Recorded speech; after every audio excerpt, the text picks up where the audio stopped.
And okay, welcome everybody to the Academy Chat. It's March 28th, 2025. I'm Amanda Fuller. I'm the past president of the National Association of Academies of Science. I'm also the executive director of the Kentucky Academy of Science. And happy to see you all here on a beautiful Friday afternoon, at least in Kentucky, it's a beautiful Friday afternoon. We started doing the Academy Chats in 2020.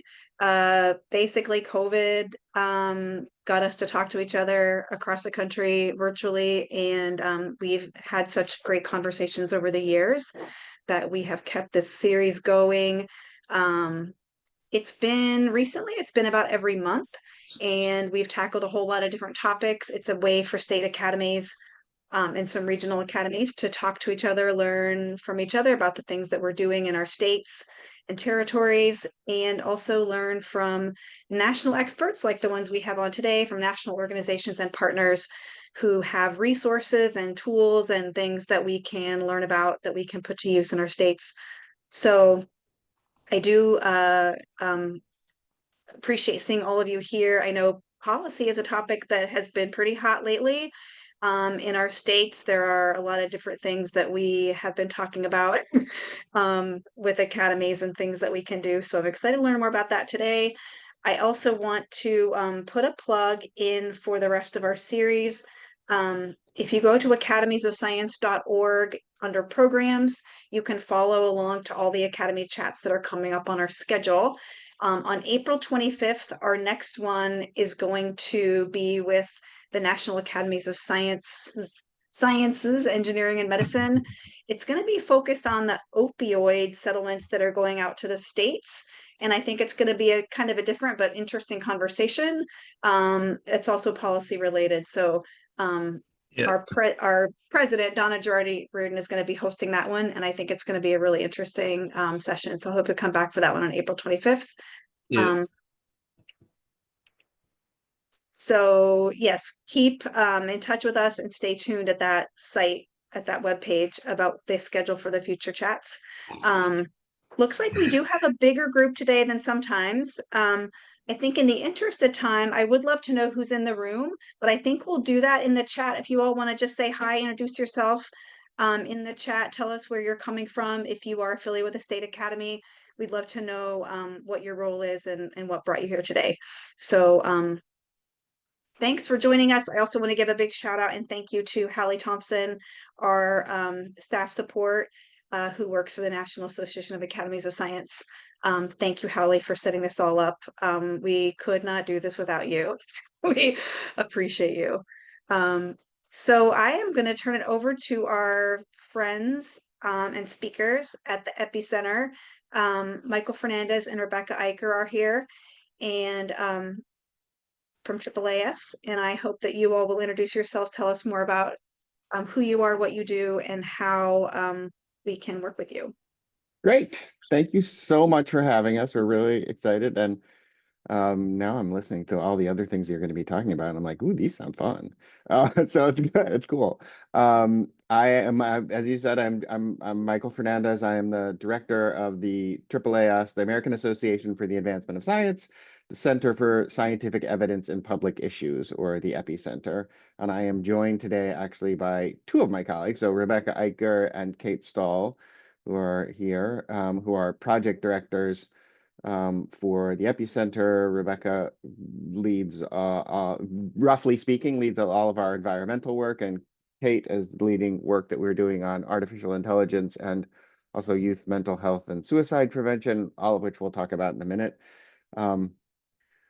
We are, all three of us are former AAAS Science and Technology Policy Fellows. So we worked that's how we all got into the science policy space. And I worked on the Hill, Kate worked on the Hill and in an executive branch agency, right? And Rebecca worked at the Environmental Protection Agency during her fellowship.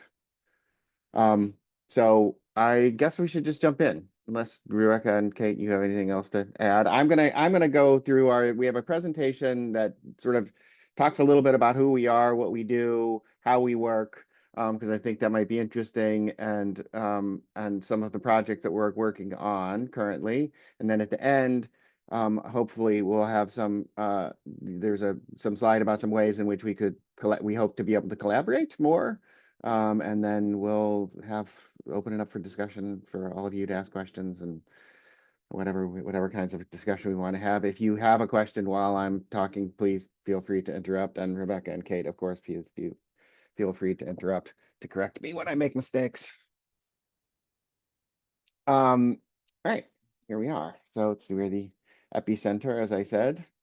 I'm gonna go ahead and jump in. So just briefly, a couple of things, a little bit of background about about AAAS, the American Association for the Advancement of Science. We are the world's largest multidisciplinary science organization.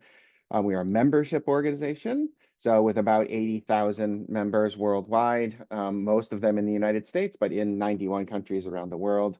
We also have 250 affiliate organizations, other scientific societies, other organizations that are affiliated with AAAS. And the AAAS is also has a programmatic arm, which is where the epicenter lives. The most well-known of the programs is the Science and Technology Policy Fellowship Program, which embeds PhD scientists in congressional, executive branch, and now more recently judicial branch offices. There are roughly 300 or so a year now. There are more than 3,000 alumni, and this is a program that's been going on for 52 years. I'm going to go to the next slide.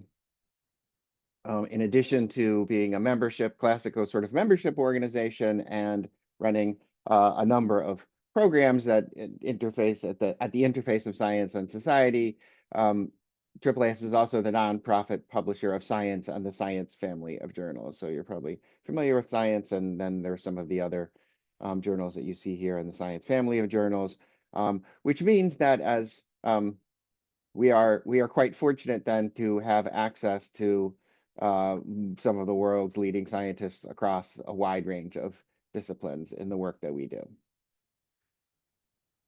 So who are we? So this is our mission. We're really about connecting scientists and policymakers in the end, towards the end goal of having policymakers value and know how to evaluate and value using scientific evidence in their decision making. So by building these trusted relationships at all levels of government, so we work at all levels of the government, we really hope to make it easier for decision makers to access that information and use it in their policy making process. It also provides an opportunity for scientists who want to engage with policymakers to do that at a large scale, because we reach a national audience. We are nonpartisan. We do not advocate for any particular policy outcomes. We are about providing information to help decision makers, but we are not dictator or recommending particular policies.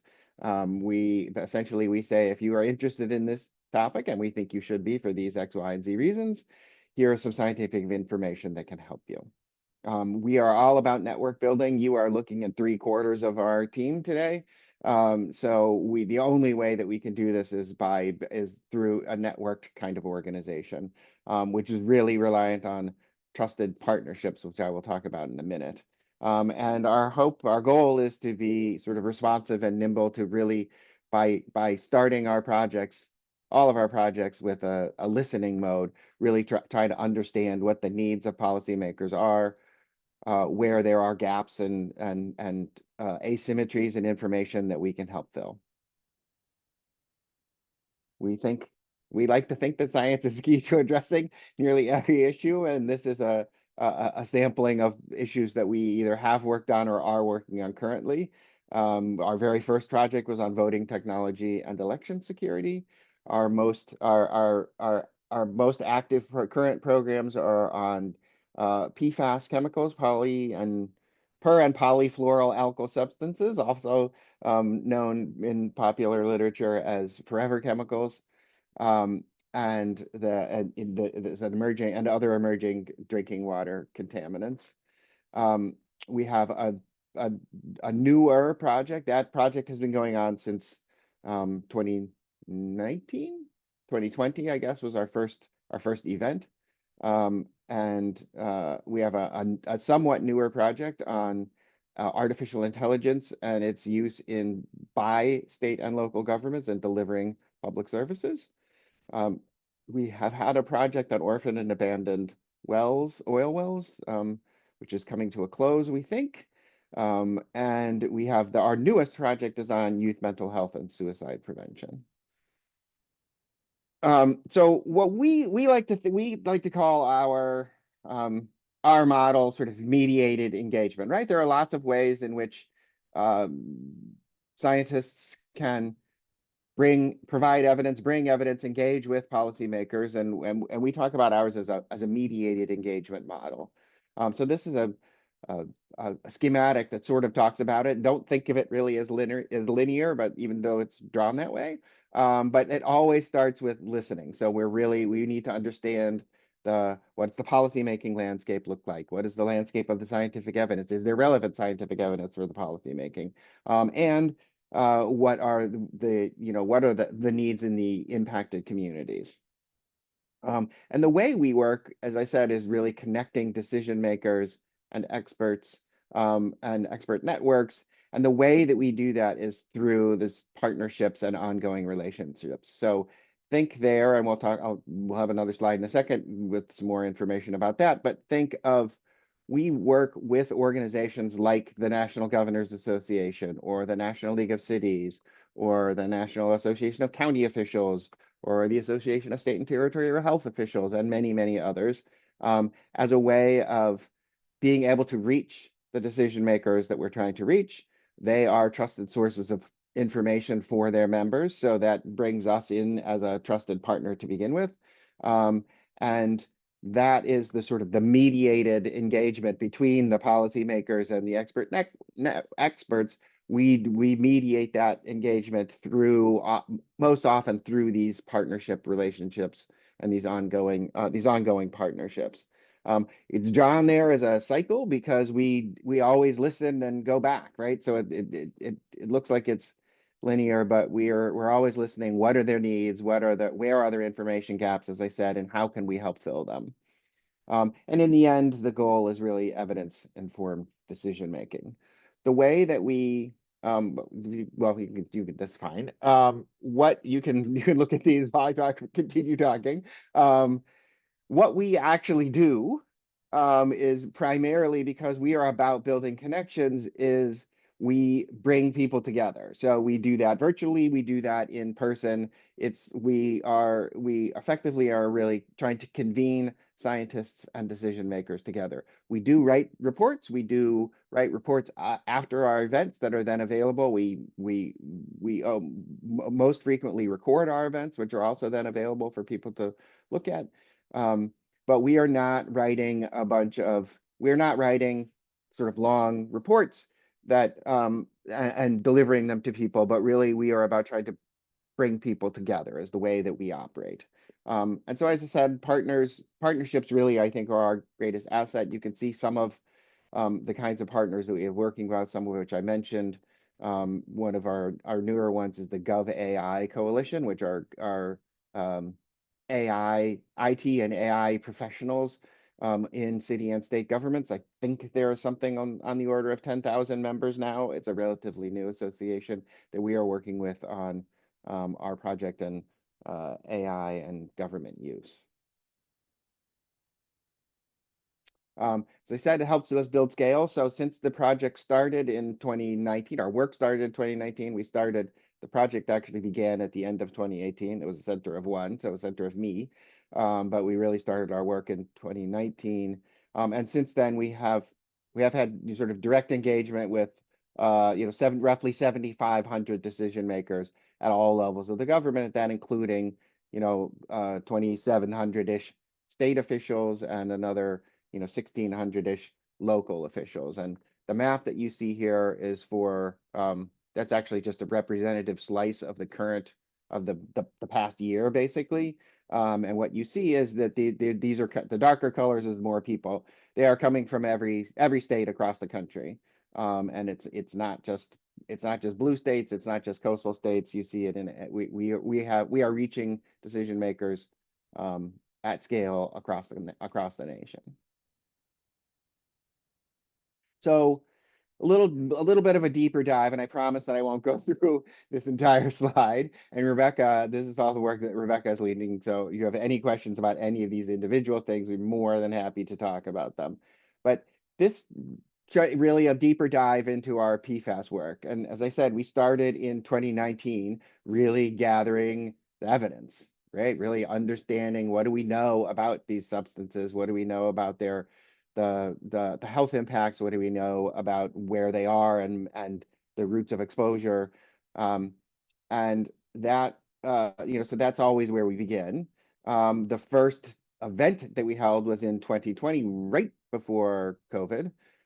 So that was our first and for a long time last public meeting on this topic. And that was with the National League of Cities.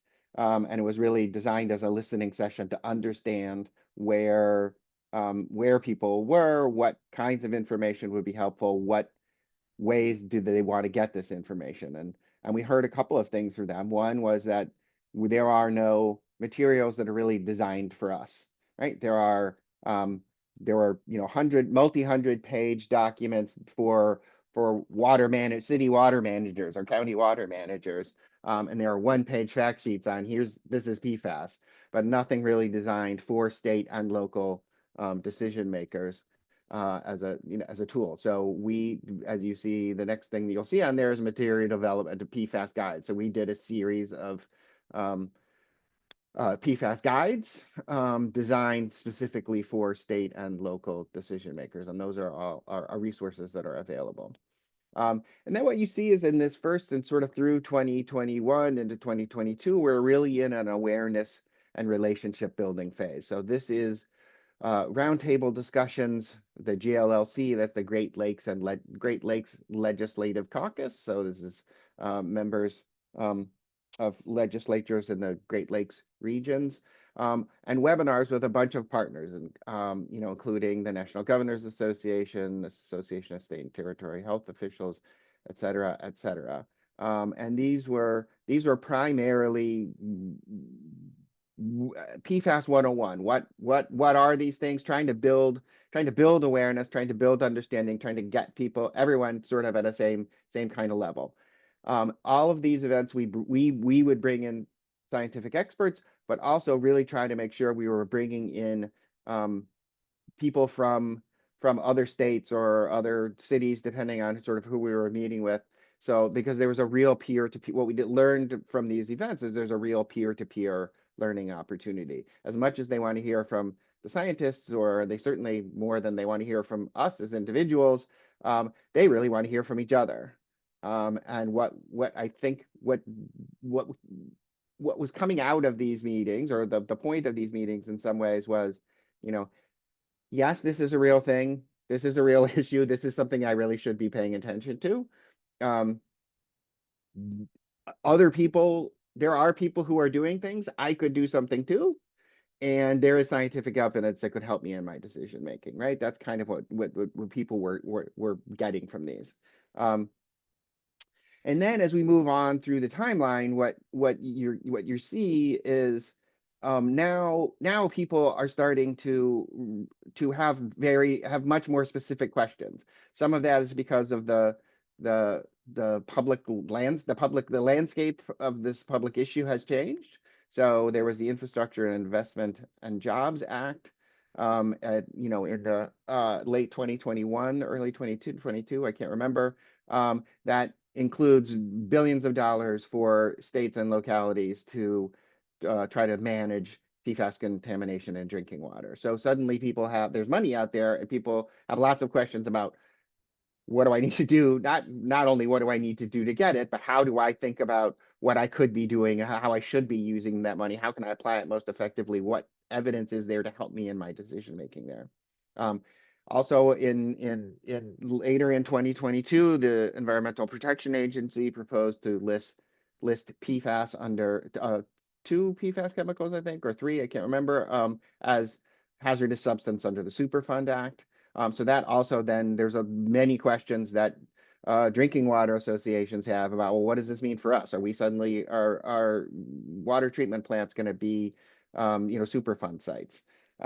So there there was a lot of information that people needed there. So what you see in the course of 2023 and 2024 are really now very specific questions that people have, where they have real questions about, tell me about PFAS exposure and human health, or about PFAS destruction and disposal. And so we were really in that listening mode, trying to understand what the information was that people need and how we could bring it to them most effectively. And the last thing that I would point out here is in that last box at the bottom right, the state policy summit. So these were events that we have done with the National Governors Association, where we did with them together put out a request for proposals to states saying we will come and spend 2 days with you in helping you to develop a PFAS policy that you're working on, where you really need some concentrated help. So 2 days of concentrated work on specific policy questions that they had. So we did the first one was in Ohio. I mean, it was in Colorado at the end of 2023 or in the middle of 2023. And that was what they were doing was they had a state action plan that was very much out of date.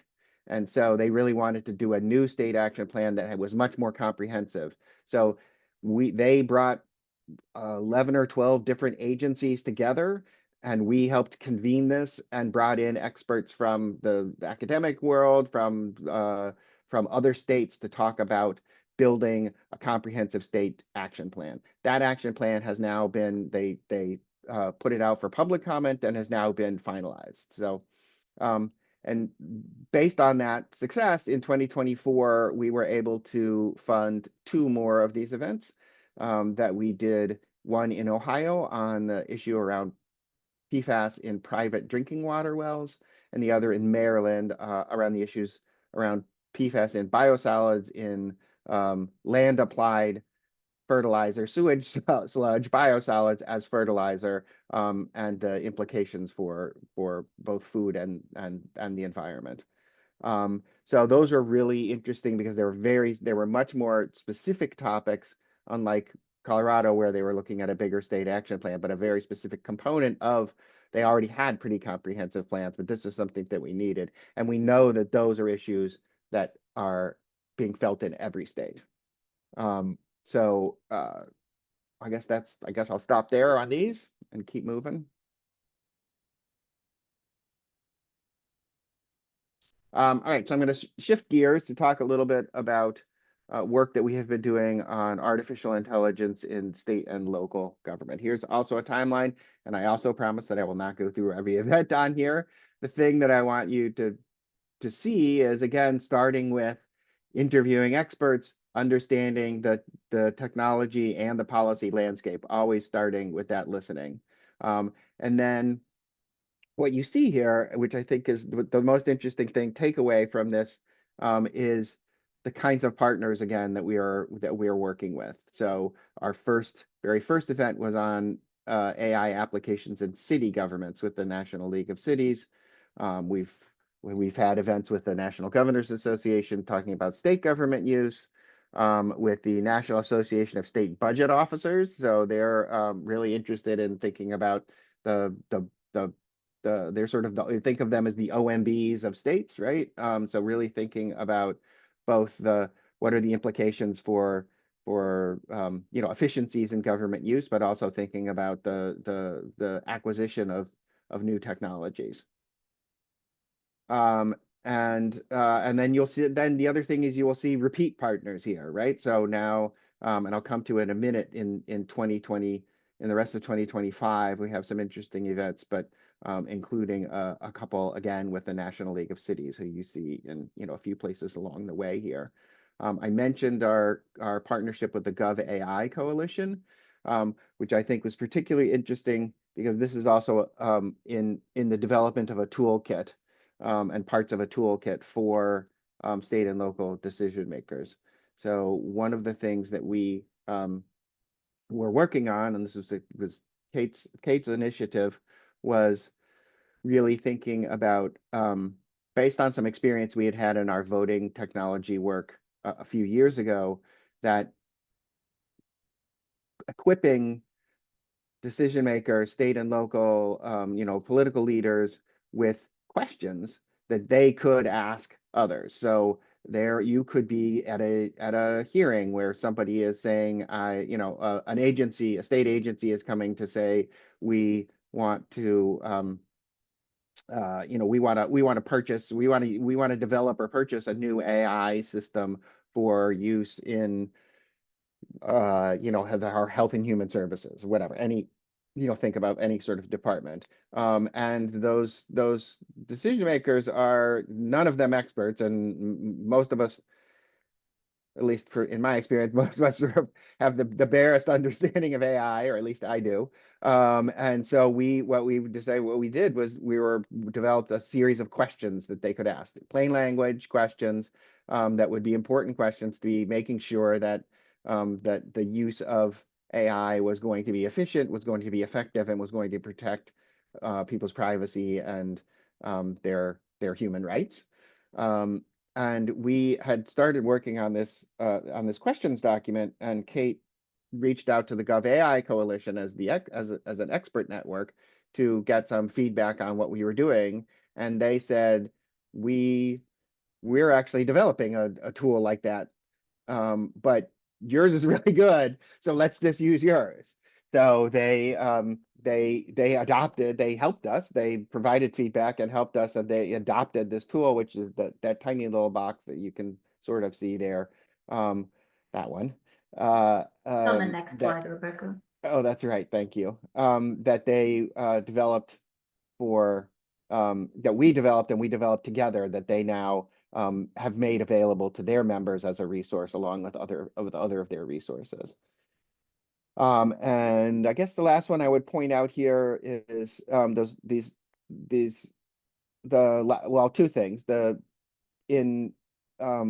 Coming up in May, you see the CSG Midwest, that's the Council on State Governments in Midwest. This is an AI workshop for Midwest legislators. That is, these are state legislators in the Midwest region.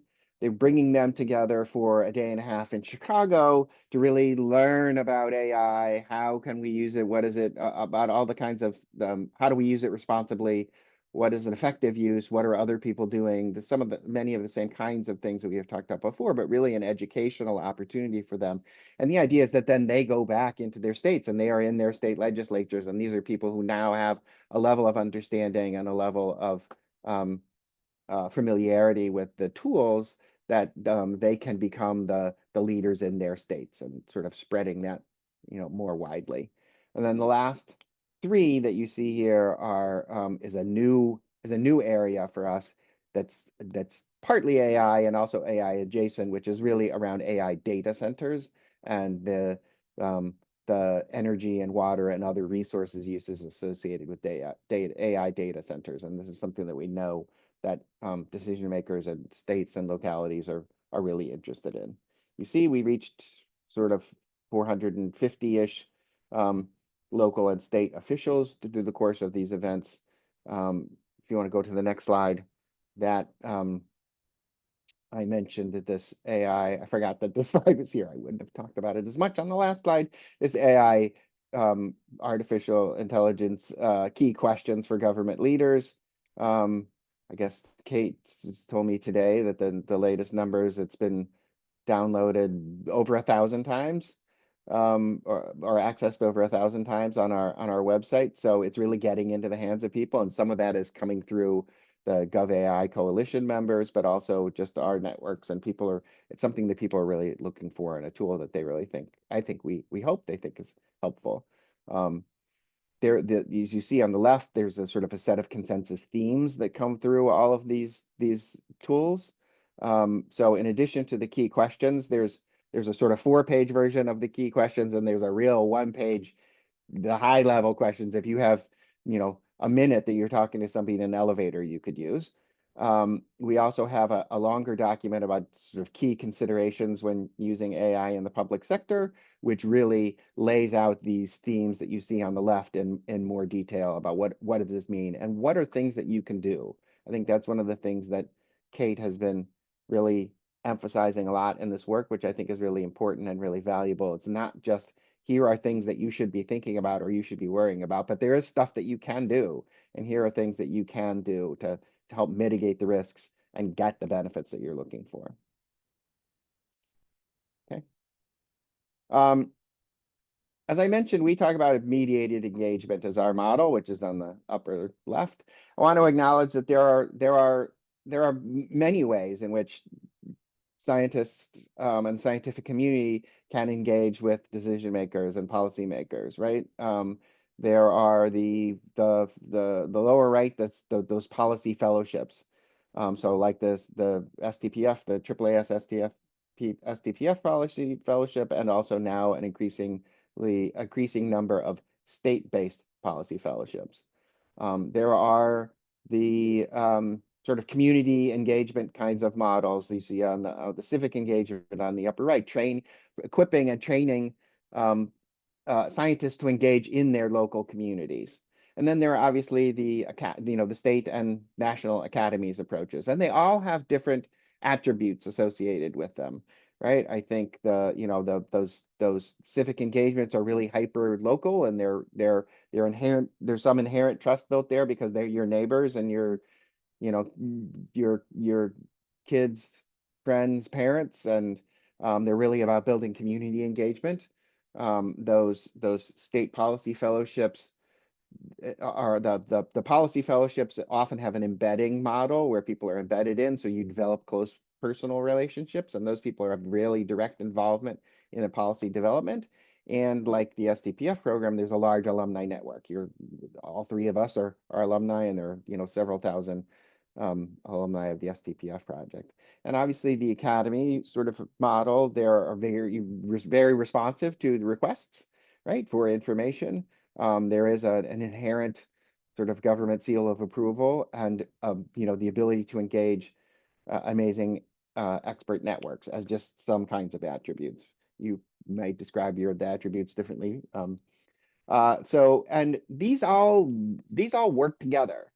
There are, and I think as we look at what AAAS does, which has programs in many of these spaces, but just thinking about how we engage with and collaborate with others, really thinking about what are the levers we pull and what works when and why, and how can we collaborate across these different models to to be more effective and affect change more widely.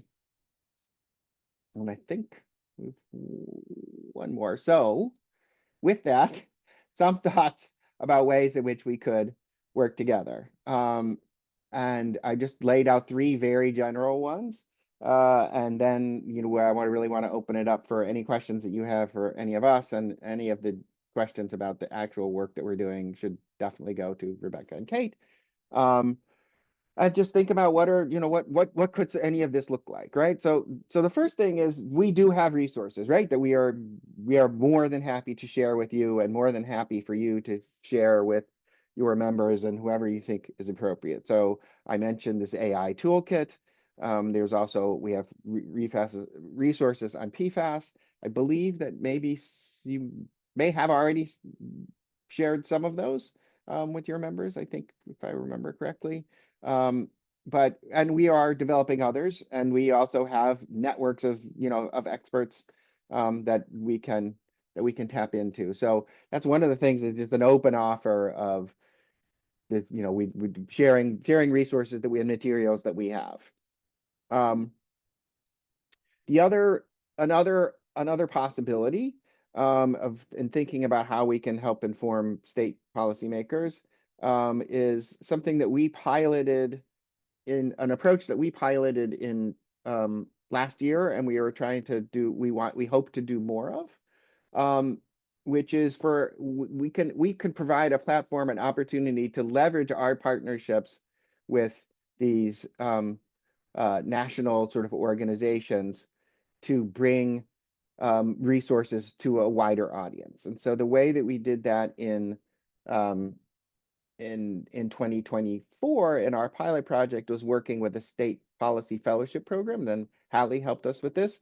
So we worked with a fellow, or actually a just recently finished fellow at the Missouri State Science and Technology Initiative to put on a webinar based on work that they had done in Missouri at the request of Missouri state legislators. So there was work that they had done on food access and food security, which was a topic that we had never worked on before. And we helped with working with this fellow, we put on a webinar to help inform decision makers about this topic that we thought if this was interesting for legislators in Missouri, it would probably be so for other people as well. And we brought in some additional scientists from outside the state. And then we worked with our partner organizations like NGA and others to help bring in a more national, a wider audience. For us, we work on a relatively small number of topics and work on them very deeply. So that mediated engagement model that really requires developing those professional networks and those partnership relationships and maintaining them over a long period of time. But it also then limits the number of projects that we can work on in any given time. So for us, this is an opportunity to expand our portfolio in some ways, but it's also an opportunity. We hope it's a mutual benefit and could be for you to be able to take materials that you think are valuable for the audience that you've developed them for, but that could be more generally applicable, and try to bring them again to a wider audience. And the last thing is a question that I would throw out there, which is really how can we work together to help identify and address the information needs of state policymakers. So you are talking with the leaders in your states much more than we are, and in a much more direct way than we can. We work with our partner organizations, but we are a step removed. And so really, as an opportunity to really understand where the questions are, what kinds of questions do people have, what information are they looking for, are there ways that we can work together to sort of share that understanding? And for us, it would help us think about, well, what topics should we be working on? Where can we be adding value? Where can we be bringing information that's useful to state level decision makers? So that is the presentation. I think I'm roughly on time. Wow, thank you. I know I tend to talk fast. I'm over caffeinated, and but so please, any questions that you have, anything that I went way too fast on and you didn't understand, or anything else that you want to add, please let us know. This is great. And thank you, Rebecca, and thank you, Kate, for you all being here. I actually saw that some of the states who are here today were mentioned in your presentation, that you've done specific projects in those states. And I think it actually would be great for you all to meet like who the people are in the room, so you can meet some of our leaders in our state academies. I would love that for you. I think we have 12 states represented here, which is terrific. So if folks want to go around, I would like to make some space and time for that right now. And if along the way, if you do have a question, feel free to ask that question, or if you've been involved in something in your state that that Michael mentioned, I'd like to hear that too. We have a little posse from Kentucky, so if you all want to raise your hands. I can start by just pointing to those people, and if you want to say hi, that would be great, and then pass it to the next state if you want to.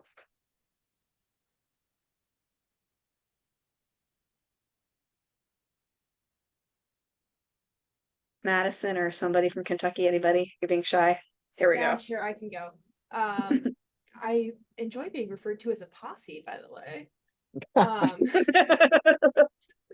Until we find a better name.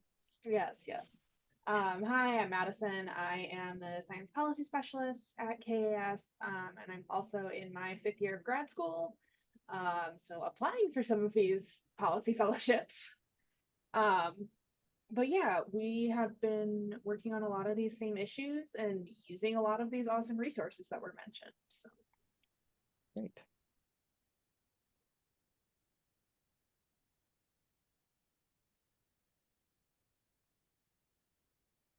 Anybody else? If folks just want a popcorn.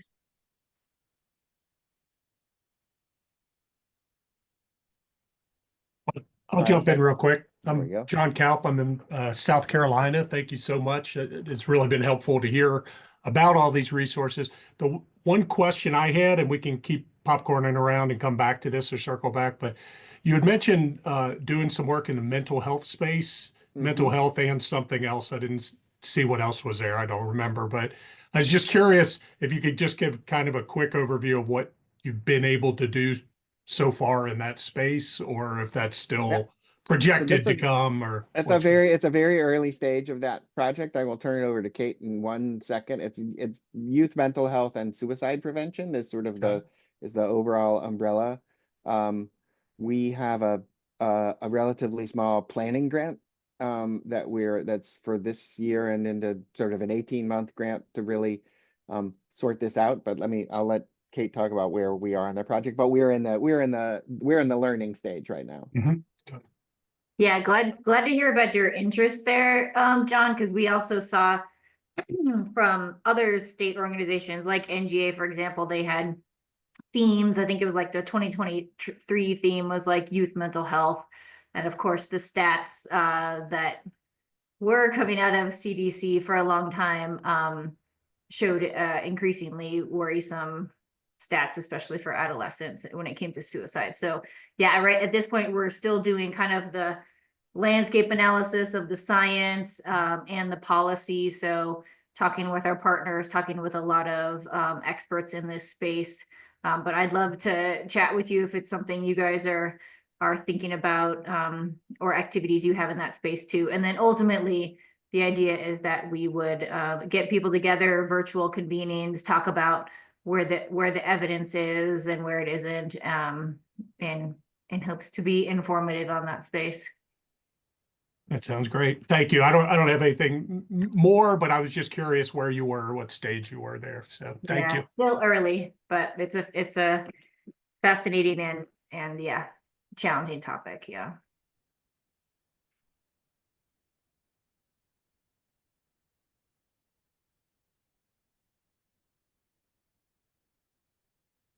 We have a few from Nebraska. Do you all want to say hi? Okay, well, I'll go next. I'm Gloria Takahashi out here in Southern California. We're not, the Academy is not really involved with any of the politics. We are so small, I think, now that the focus has been primarily on our research training program for the high school kids, mostly education, and then for college students, and putting on an annual meeting. So that keeps the board and the small group of people very, very busy. But I'm on just to find out what's going on with you guys. You're doing a lot. And for those of you who are here, you're probably doing some things as academies to promote all the neat things that we just heard. But how effective has all that busy work been with this current administration?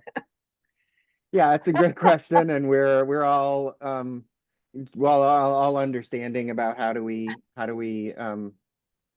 respond in the current moment, right? I mean, the political policy landscape has changed. Well, have Yep. oh Go ahead. Well, have you talked to them at all? Have they talked to you? Sure. There are still lots of people in the federal government, and there's lots of people who work on science and are interested in bringing science into their policy making and decision making. We also you know, this project started during the first Trump administration, so we're quite, you know, we're familiar with what the political landscape looks like. We are apolitical, so it's not a, you know, we're nonpartisan. We're not Right. trying to beat anybody up. Most of our focus is more on state and local than federal. You know, our sense is that the need is greater, the access to you know, reliable scientific information is less in some places. So that we thought that the pull would be greater.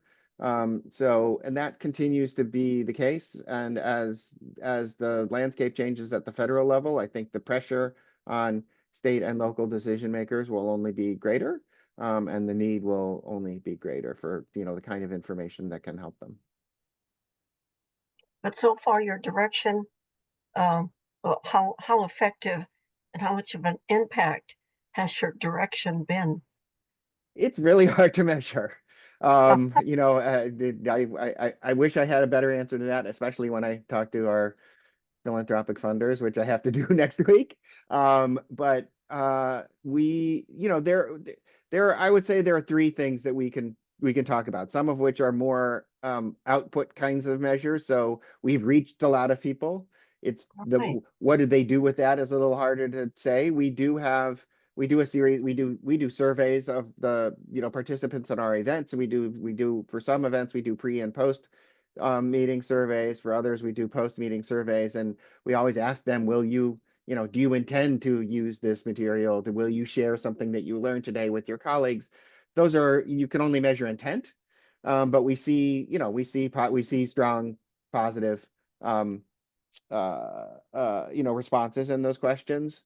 I would say another bucket of area is we do know that people are accessing our materials. So as I mentioned, you know, more than That's 1,000 people have gone and looked for and found those questions. Do I know whether they've used them in a hearing or in some other circumstances? No, but they have. But I do know that they're going to seek them out. And we had as one example that combines multiple of those sorts of measures. We did Rebecca led a session on PFAS and biosolids. We did that with Maryland, but also a separate one that was available to a national audience. And we had over 500 people register for the event. I mean, came to the event, attended the thing. There were so many questions we did, you know, questions in the chat. There were so many questions that we did a second event a couple weeks later with the same speakers, just to try to answer all the questions that were asked. Another 200 plus people came to that. We recorded both of the sessions, and more than 400 people watched the video or accessed the video from that first session. So, and another 100-ish or from that second session. So, you know, we touched pretty directly more than 1,000 people just with this one event, right? What they do with that information is much harder for us to know. And I guess the last thing that I would say is we do have some very specific examples. They tend to be more narrative, not anecdotal is not really the right word, where we can draw a direct line. So we did some work on voting via the internet, which most cybersecurity experts will tell you is not a secure way to vote. And there was in Puerto Rico, they had a big law that had passed through both houses of their legislature that was on voting, one component of which was about internet voting, making the internet voting available to all citizens. We through some other contacts that we knew, we learned about this. We got a meeting with the governor's staff. We brought in some national experts to say, hey, here's some things you should be thinking about. You should maybe, you know, think about this before you do that. And then 3 days later, the governor sent this bill back to the legislature saying, I'm not signing this bill because I'm concerned about the security issue of internet voting. So that's a pretty direct line, right? That's And we good. have some other things like that in Ohio. private drinking water wells session that we did within the state of Ohio, one of the things was about testing for PFAS in drinking water. It's they're found in very trace amounts, and they have health impacts in very trace amounts. So the testing is quite complicated, and there's a real chance of sort of cross contamination because PFAS are everywhere. And so they were concerned when you're thinking about private drinking water wells, there'd be maybe like, there's 1 million citizens in Ohio that get their drinking water from private wells. So how would they possibly be able to do all this testing? It would just be way too expensive. They're thousands of dollars, to do each one, right? We brought scientists from the US government and from academic institutions who said, for the purpose of understanding whether there is contamination in a private drinking water well, the in-home test kits will work just fine, right? And you can use these tests, and they had the scientific evidence showing that. And so in the plan that Ohio developed for their private drinking water well program, which hasn't been enacted yet, but they included in that included in that plan, at least, is that anyone who wants to request an in-home test could get one.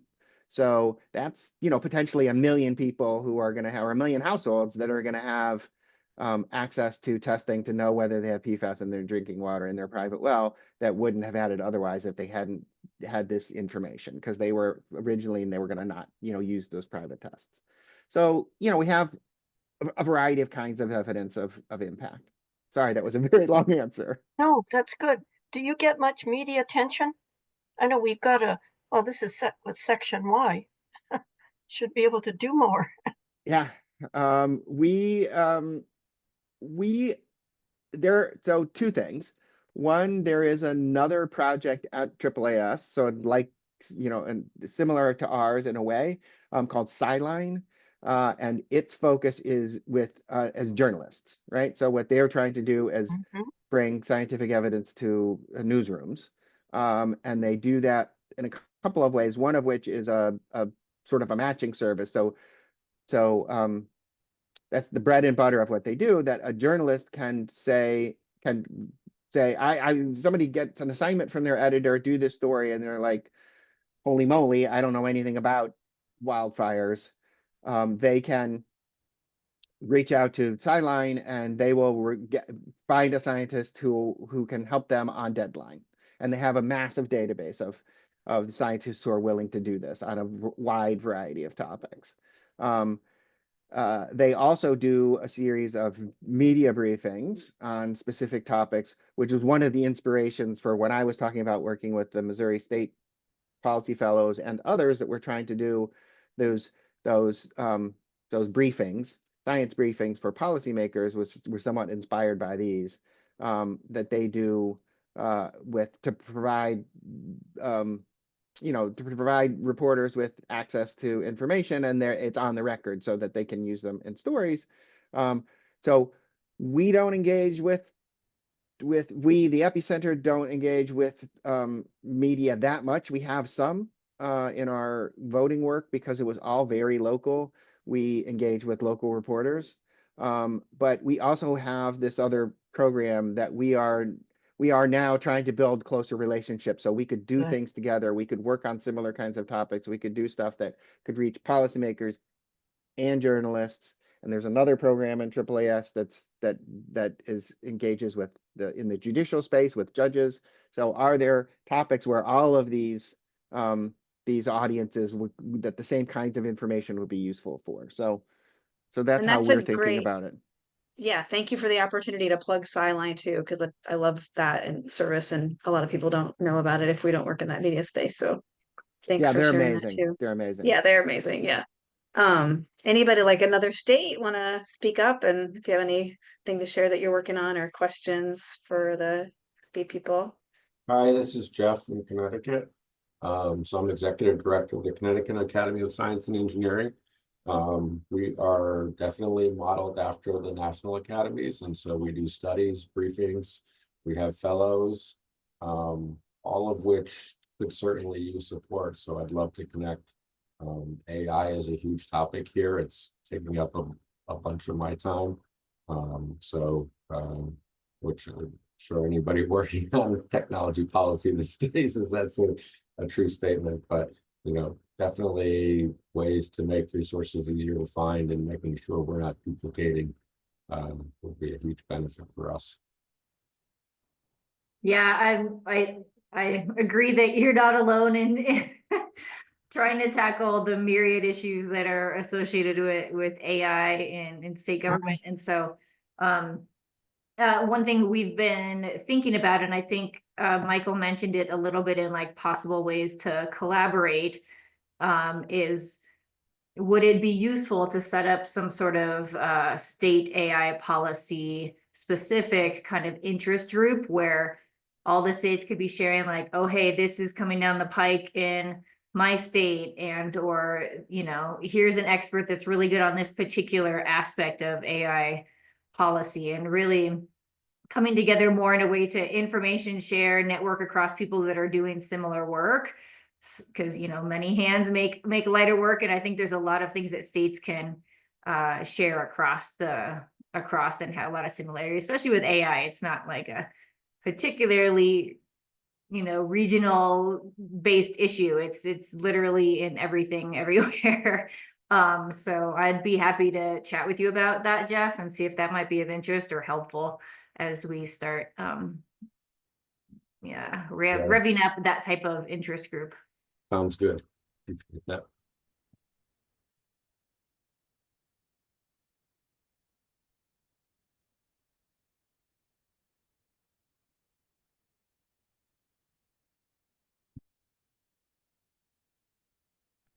Hello, this is Mike Cohen. I am a representative at large, but I'm also on the board of managers of the Washington Academy of Sciences, which is the greater Washington, D.C. area. Mm-hmm.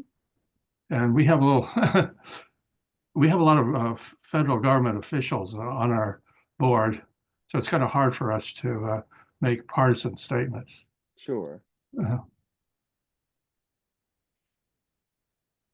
Yeah, we don't make partisan statements either, to the extent that we can. Yeah, I'd like to see us do more. I'm retired from the federal government, so I'm relatively free. Although I work for a nonprofit, and we lost a lot of our contracts and grants. That's all I have. That's I mentioned that we've been doing some work on orphan and abandoned oil and gas wells, and that had been supported by the Department of Interior, which that contract is ended. So I understand. Yeah. Well, and building on what Michael's saying from Nebraska, I know in the state of Nebraska, we're trying to figure out how to respond to funding cuts from our partners within the state and how our organization can be helpful. And we're trying to come up with policy, not in a partisan way, but in a way that we can help folks. I think everybody's looking for help. So I don't know if you guys are doing any work on that. Sorry, I've had 2 meetings since this started, so I may have missed chunks of it, but Sorry. But I would say that for us, I know that's something that we want to, we could use some help on figuring out how we can. We've had faculty from across, all of our different college campuses and stuff being like, help. And I think we're trying to figure out how we can do that. Yeah.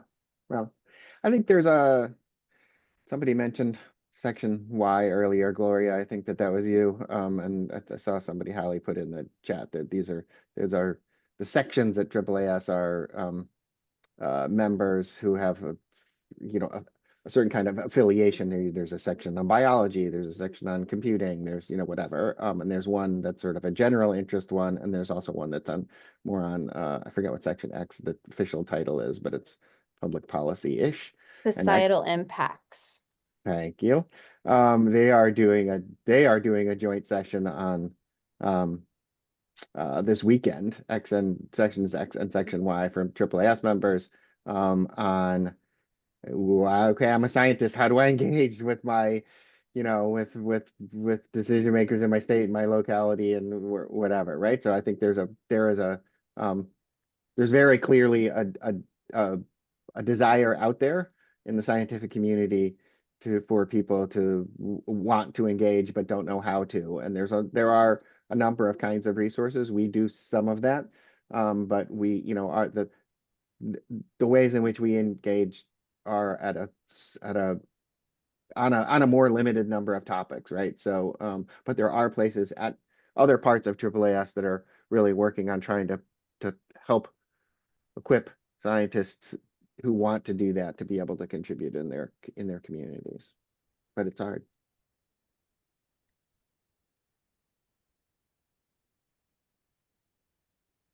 I have a question for y'all, which now I have to find it. I had it written down and now I have to find it. Are you are I know in the different states we talked about, you know, you're more focused on the education and youth academies, but are you seeing more demand, more need for you to engage in the state policy on state policy or with state policymakers? Are you seeing, you know, a little bit like what you were just talking about in Nebraska, people looking for information? But are you getting pull for information from your state leaders?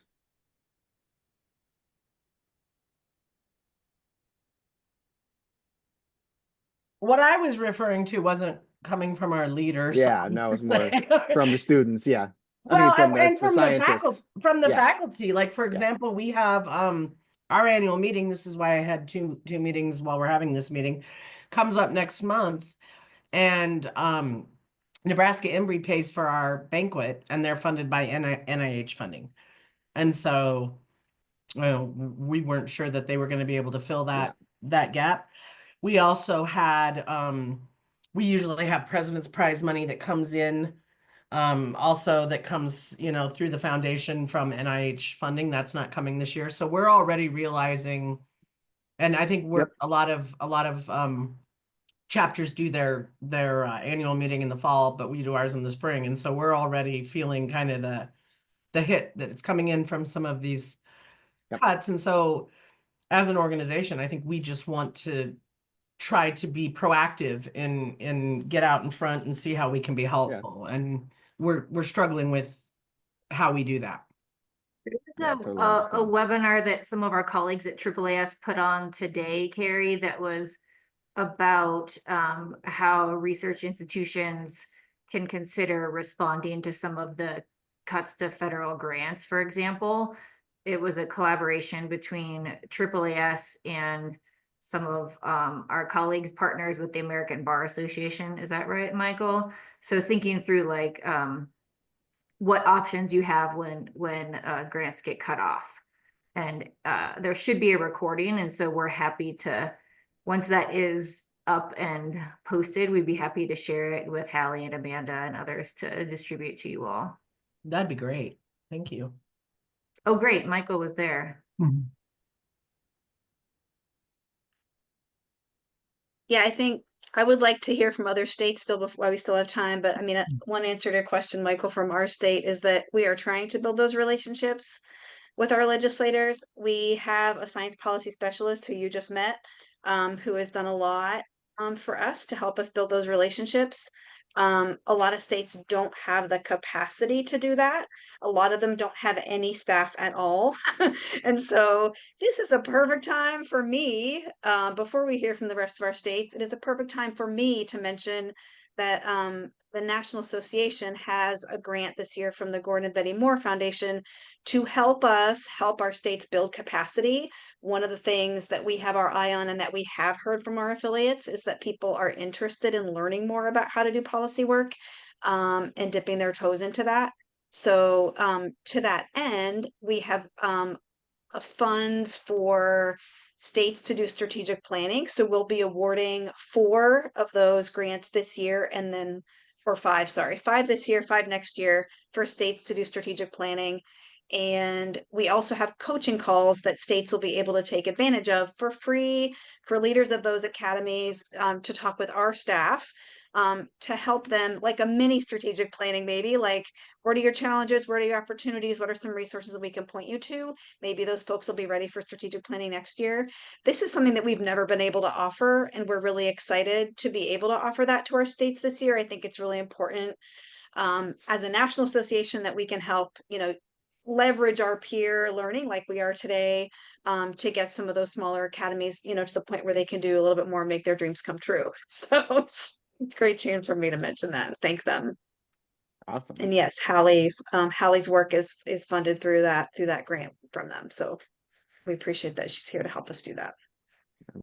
And not Just probably, to go this back probably to, won't come as a shock to anyone that the Gordon and Benny Moore Foundation are also funders of the EPI Center. Yes, and so we appreciate, that we're sharing your resources, with our No, it's great. academies as part of that, and we're, it's sort of a synergy there. So, And yeah, there's a lot. I was talking with the head of the Science and Technology Policy Fellowship Program earlier this morning, and thinking about, what are ways that we could all work together and all work to support the activities that are happening in states. And this idea of that capacity building and training, like there's lots of stuff that at the national STPF program where they do a an orientation for people every year. Is there other things from that kind of that orientation work that would be helpful in capacity building in states? And so we're noodling ideas of how we could collectively think about ways that we could provide support and different kinds of capacity building support that would be complementary to what you're talking about. So I'd love to think about that and talk about that more another time. And we do have a state scientific organization in almost every state and territory. So we recognize that there are people already in those places where a lot of good work is to be done. And so we're trying to just, muster the resources like you are. So yeah, awesome. Glad I we're in think somebody touch. else is about to try to talk, and I Yes, talked over please. you. We So still have a few sorry, more Jeff. states I'd love to hear from if you guys can come on and say hi. well, I already went, but I just wanted to come. I mean, we are seeing progress in making those, but it is a significant networking effort. It's not easy to get the legislators to recognize us. I think once you begin to get some traction, it certainly continues to grow, which is part of why AI is so becoming such a focus right now, is because we had some success there, right? And so the state leadership, the General Assembly members who are doing that will now see us as a resource. So that builds on. But if we go into a different area, it's all starting all over, and need to build those credentials. And trying to explain what a state academy is a really difficult conversation.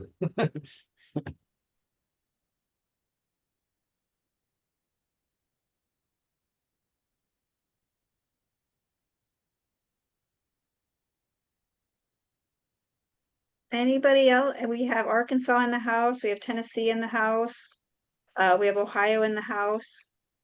Hello, my name is Vinay Raj. I'm a president-elect for the Arkansas Academy of Sciences. So I'm fairly new to all this, and this is my first meeting for the NAAAS chat. So I'm just absorbing all the information, and I did ask a question in the chat, and it was answered quite well. So I would look up all the resources, and then yeah. But one general thought, which was coming to my mind, is so yes, for example, in my state, as a general citizen, I would think so I don't even know which legislators, if I want to go and access somebody, I don't even know who I would access. And then let's say, for example, there is something going on in my state. So if so recently last year, there was a tornado in our state after many years. So what is being done for something like that in the state right now? So are there measures that are being taken care of so that things, if there is something like this that can happen again in the future, what is the state doing for something like that? I'm sure that they must be doing something in that regard. But how would we, even as a citizen or as a state academy, how would we find out, like, okay, what is being done? What are the resources, like, what are the things that are going on even in our state that we don't know of? And where is the status? What are they doing? How would we get to know about them? Yeah, it's not easy, right? I mean, and it's one of the barriers to entry for people who want to do this. I think there are many more scientists who would like to engage Oh, yeah, let's see. in their local communities than have the know-how to do, right? There are organizations,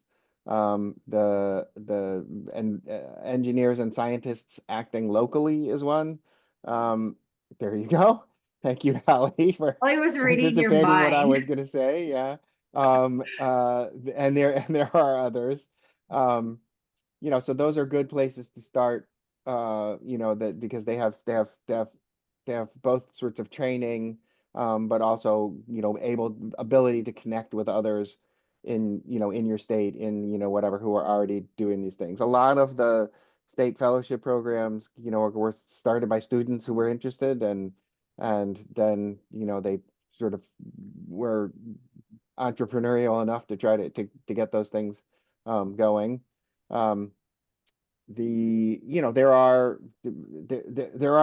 sort of resources available, but they're hard for the general public to access or to really understand. I mean, I'm sure, the calendar of your state legislature is available online somewhere, but do you actually know what those things mean, and how would you go talk to those people and all that stuff? So, there are tools that are available to help people start to be able to do those things. And both to get the sort of training to think about how to do it, but also so you're not, just trying to do it by yourself. As I said, our model is, we're trying to provide opportunities for that kind of mediated engagement, but we can only do it in so many places and on so many issues at a time. I think the one thing that might be instructive from our model for thinking about it in your own state is those civic intermediary organizations, as they're called, like that we work with at a national level, like the National Governors Association. But there are municipal leagues in states that are engaging at municipal level and municipal governments. There are other of those kinds of organizations that are engaging with with decision makers in their states. Thank you. And Rebecca or Kate, feel free to jump in if I'm forgetting something. I would say like good old fashioned taking folks out to coffee who work on relevant committees in your state assembly is not a like scalable, but can be incredibly helpful, because then they end up calling you when something comes up later and say, oh, can you help me find someone on X, Y, or Z? Yeah, I mean, in the end, it's about, fortunately and unfortunately, it's about building relationships, which are, is just time consuming and hard to do. And most individuals don't feel like they have time to do it, right? So how do you provide opportunities for people to be able to contribute in a way that's consistent with also with the time and capacity that they have? So it's hard. Thank you. But I Also a love good what you all recommendation, said Hallie. earlier, for states that are maybe not sure where to start. And I think there are a whole lot of states who don't know where to start, or in a similar, who have the same questions as me. Like, I think your offer of maybe thinking about doing a policymaker briefing, like sessions like that, Yeah. where states might be able to invite leaders, policymakers. Maybe those are events that would make sense in, some of those states where it will kind of raise their visibility. They can build relationships by inviting, their lawmakers to come to an event. And some of these topics like that you presented about AI and the PFAS, like those are everywhere. Those are Yep. things that everybody's talking about and thinking about. So maybe there are opportunities, as if that is a starting point, to think about info sessions, and then we all learn together. Great. We don't have to all be the experts. Yeah. Love that.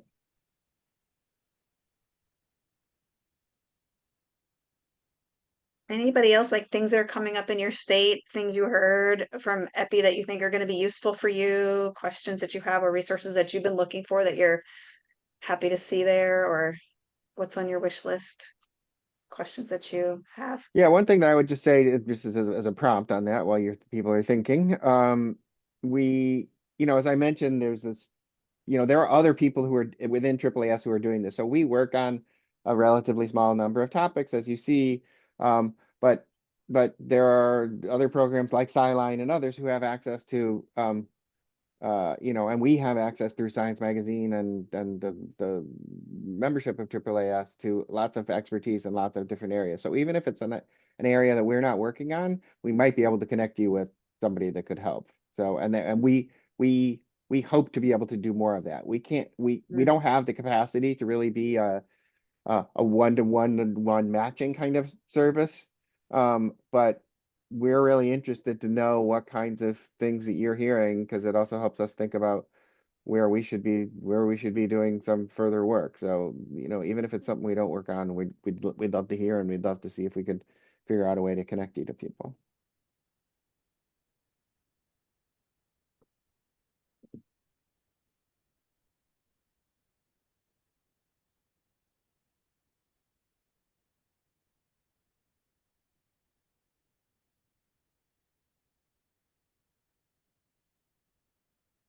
Yeah, I mean, just to build on that and Hallie's comment,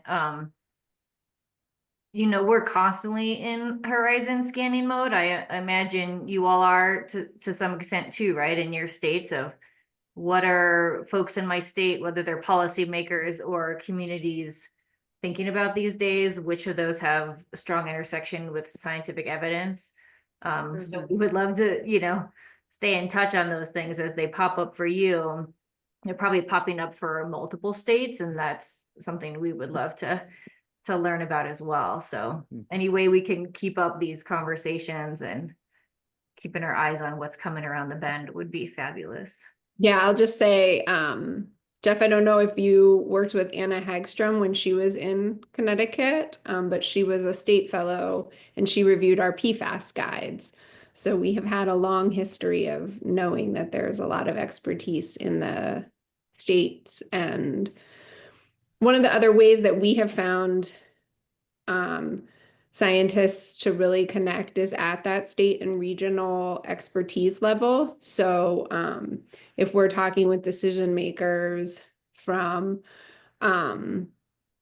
Kentucky, they'd like to hear from their local or their universities or their states. So it's really helpful for us to have as many connections as we can to ensure that we're meeting people with the experts that they can trust and understand.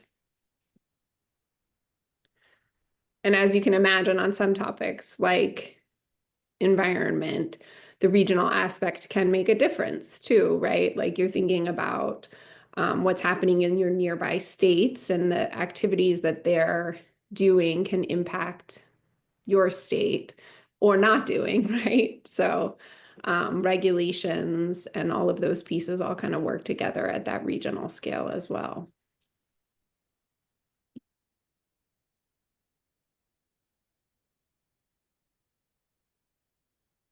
Yeah, definitely. I think, and I'm thinking about, like, I steal the fact sheets from most a lot. Like Madison and I both go and we poach those a lot. They're great. Because there are so many things that have come up in Missouri that, come up in the same way, in Kentucky and probably many other states. So it is nice to have some information that's like at the state level. And sometimes, some of their materials also say like, we've surveyed neighboring states to see what the policy landscape is, or see, what the impacts of these different policies are in different states. So I find those to be really helpful. We have done a little bit of like translating and adapting of some information like that, because we do want to be, presenting it as something that's coming from Kentucky, but like that's the best bank. There are other stashes, but theirs is the most exhaustive and biggest. So that's a great bank of material that we've used a lot. And, you know, we aspire to develop our own kind of library like that slowly and surely. But I think, you know, as our states continue to talk to each other, we can also share not just expertise, you know, like where's your expert on I'm saying geoengineering. Madison and I are both laughing because we had this question about geoengineering this year for our legislator, but so, you know, where's the fact sheet on geoengineering that we can share, and then we can develop our own libraries that maybe are useful to somebody else, or fluoride or whatever. Yeah. Yeah. Yeah. Well, yeah, I mean, you have the, you know, the same insight that we had in terms of those things that, well, if they're interesting in Missouri, it's going to be interesting somewhere else too, you know, and so for sure. that was our hope to try to be able to provide a wider audience. And there One of is the a wealth things, of information. yeah, and one of the things that was a couple of things that we have been noodling around. Hallie, I'm not even sure we've talked about this one, but uh, is there would there be a benefit in having a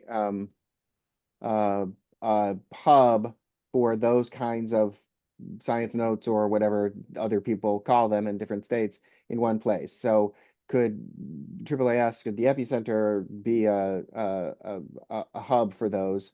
Or could To make we, it, like, could the National or sure, Association, yeah, you know, exactly. To make yeah, it, to our academies, could we be a host for it? We've already tried to yeah, build these toolkits, but having yeah, some and that's more easier for topical. people to access them, to find Mhm. them, to, you know, Yeah, you could group somewhere. them in you know, topically, and, you know, be searchable and all those things the way they are. And they also, you know, to the extent that there's any you know, a more permanent, a potentially more permanent home. Mhm. We also, Kate was alluding to a little bit before, in the horizon scanning, kind of what's happening around, you know, what kinds of questions are people seeing, that sort of information sharing. We've been thinking about, is there a way that we could help convene a bunch of, you know, different people at state level, who might want to come together and have that kind of conversation once a year, twice a year, or whatever. And, you know, the state policy fellowships, state academies, you know, others, I don't know who exactly, that, you know, like, just let's, you know, get together and Mhm. what are there, you know, what are you hearing? What are you hearing? You know, whatever, bring in maybe some outside experts, some outside people who could talk about other kinds of trends and whatever, and, you know, be informational and helpful. And so we're exploring whether that's something that would be of value. So Mm. Good. Well, let's definitely stay in touch about that. great. I see. I don't know if I'm not really in charge of this thing, but Hallie, I see it looks like you have a hand up. You know, Michael, I don't think the whole idea with this is that no one's really in charge. We're all kind of in charge. Great. So that makes it hard to organize, but also fun. I just wanted to mention that I think there's some intersection between what you were talking about, Michael, and hosting some of these resources, wherever that be, or if it's in multiple places and combining the resources so more people are able to access it. I can Mhm. see the advantage of that. But I want to point out that Vinay's question earlier about thinking about the epicenter resources that have either been discussed or of interest or highlighted in particular states, and indexing those resources in that way, I along with did some see of that. these other resources would be really cool. Mhm. And could be like a really interesting crossover for Epicenter, NAAS, and maybe another organization or two. Mhm. Obviously, I think that would be a really great discussion to continue having. Mhm. Yeah, we haven't. It's not something that had occurred to me, and I think it's an interesting. I hadn't thought about thinking about the things that we do, and other than places where we've actually done a deep dive in one state. But you know, what are the connections with the different states, and how is that another way to slice the information that we have? So, great, it's an interesting thought. It might also help measure impact in some ways too, if Mhm. we think deeply enough about it. I'm always happy to have somebody who thinks more deeply than I do.